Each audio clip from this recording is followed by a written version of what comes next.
So in the last video हम लोग सारा प्रॉपर्टीज़ ऑफ डिटर्मिनेंट जो कि 6 है वो समझा था। तो इस वीडियो में हम लोग स्टार्ट करेगा कि हम लोग को डिटर्मिनेंट अगर दिया होगा कोई तो उसको सॉल्व कैसे करना है। तो सबसे पहले हम लोग स्टार्ट करते हैं वो डिटर्मिनेंट से जिसमें 2 रॉज और 2 कॉलम्स होता है। तो अगर 2 रॉज और 2 कॉलम्स का डिटर्मिनेंट होता है तो रॉ हम लोग को पता है जो हॉरिजॉन्टल होता है वो रॉज होता है और जो वर्टिकल होता है वो कॉलम होता है। तो हम लोग को क्रॉस मल्टीप्लाई करना होता है। यहाँ पे 1 है और यहाँ पे 3 है तो हम लोग उसको 1 से 3 को मल्टीप्लाई करेगा। मतलब जो कॉलम 1 और रॉ 1 में जो एलिमेंट होगा उसको जो कॉलम 2 और रॉ 2 में एलिमेंट है इससे मल्टीप्लाई कर देना। फिर सिमिलरली हम लोग को इधर पे भी क्रॉस मल्टीप्लाई करना है। तो यहाँ पे 4 है और यहाँ पे 2 है तो 1 इंटू 3 अगर हम लोग करें तो हम लोग का आंसर आता है 3। उसके बाद में हम लोग को माइनस का साइन देना है। ये कंपलसरी है या परमानेंट है। तो इसके बाद में हम लोग माइनस का साइन दिया। उसके बाद 4 इंटू 2 इज इक्वल्स टू 8 होता है। तो इसको अगर हम लोग सॉल्व करें तो हम लोग का आंसर आता है -5। अगर कोई भी डाउट होने से आप लोग प्लीज़ कमेंट सेक्शन में पूछ लेना। सिमिलरली अगर हम लोग इसको सॉल्व करें तो -1 इंटू 3 होता है हम लोग का -3। फिर माइनस का साइन जो कि हम लोग को देना है। उसके बाद 4 इंटू 2 होता है -4 इंटू 2 होता है -8। फिर इसको सॉल्व करें तो हम लोग का आंसर आता है 5 क्योंकि minus into minus is equals two plus. Similarly 1 into -3 is -3। Similarly हम लोग को माइनस का साइन पुट करना है। उसके बाद में 4 इंटू 2 इज इक्वल्स टू 8। फिर इसको सॉल्व करें तो हम लोग का यहाँ पे -3 है यहाँ पे -8 है तो ये होगा -11 answer. Moving on to matrix to determinant जिसमें 3 रॉज होता है और 3 कॉलम्स होता है। तो इसके सॉल्व करने के लिए हम लोग कुछ भी एक्सपांड कर सकता है। या तो रॉ को हम लोग एक्सपांड कर सकते हैं या फिर कॉलम को एक्सपांड कर सकते हैं। तो यहाँ पे हम लोग रॉ 1 को एक्सपांड कर सकते हैं या फिर रॉ 2 को या फिर रॉ 3 को। और कॉलम में भी हम लोग कॉलम 1 को एक्सपांड कर सकते हैं, कॉलम 2 को एक्सपांड कर सकते हैं या फिर कॉलम 3 को। हम लोग जो भी एक्सपांड करेगा सब में हर बार आंसर सेम ही आएगा क्योंकि डिटर्मिनेंट का वैल्यू कांस्टेंट होता है।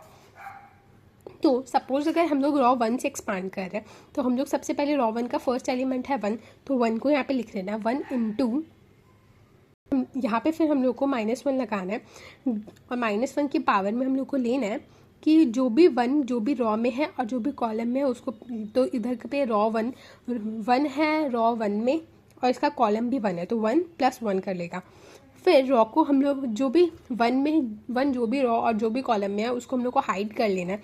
तो उसके बाद में जो भी एलिमेंट्स बचेगा उसका हम लोग को डिटर्मिनेंट बना लेना है।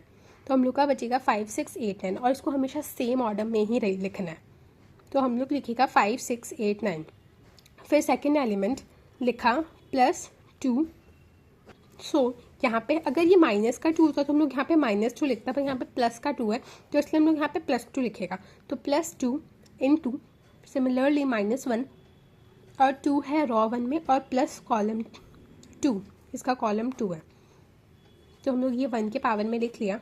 और सिमिलरली अगर हम लोग 2 को हाइड करें जो भी उसका रॉज और कॉलम को हाइड करें तो हम लोग का बचेगा 4 6 7 9। तो सिमिलरली हम लोग लिख लिया 4 6 7 9।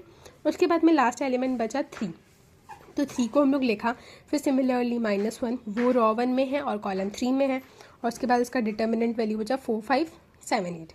तो हम लोग सिमिलरली अब इसके बाद में हम लोग को सॉल्व करना ऑलरेडी आता है पर हम फिर भी आपको दिखा देते हैं।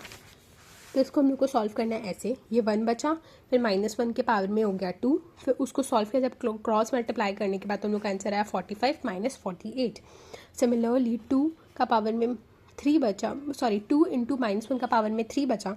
उसके बाद में हम लोग सिमिलरली उसको सॉल्व किया तो ये आया और हम लोग इस इधर पे सेम आंसर आया। यहाँ पे ये डिटर्मिनेंट नहीं होगा यहाँ पे ब्रैकेट्स होगा। हाँ तो हम लोग उसको सॉल्व करें पूरा तो हम लोग का आंसर 1 इंटू -3 होता है। फिर 2 प्लस का साइन दे देना है 2 इंटू -1 इंटू -6 होता है +12 और सिमिलरली इसको मल्टीप्लाई करें तो हम लोग का आंसर ये आ गया -9। तो हम लोग का डिटर्मिनेंट का वैल्यू आता है 0। सिमिलरली अगर हम लोग रॉ 1 की जगह रॉ 2 से भी एक्सपांड कर सकता था रॉ 3 से भी एक्सपांड कर सकता था पर मेथड पूरा सेम होगा। या फिर कॉलम 1 से भी एक्सपांड कर सकता था कॉलम 2 से भी एक्सपांड कर सकता था और कॉलम 3 से भी एक्सपांड कर सकता था पर सब में हर बार आंसर सेम आएगा। तो आप लोग प्लीज़ सारा से एक बार एक्सपांड करके देख लेना जिससे कि पता चल जाएगा कि आप लोग को सॉल्व करना आ रहा है या नहीं आ रहा। इसके बाद में हम लोग एग्जाम्पल्स हमसे स्टार्ट करेगा क्योंकि ये बेसिक्स होता है। तो आज आप लोग सारा का सारा कॉलम्स और रॉ को एक्सपांड करके एक बार आंसर निकालने का कोशिश करो। तो सब में आंसर 0 ही आएगा। अगर आप लोग को और एक क्वेश्चन ट्राई करना है तो ये वाला कर सकते हैं।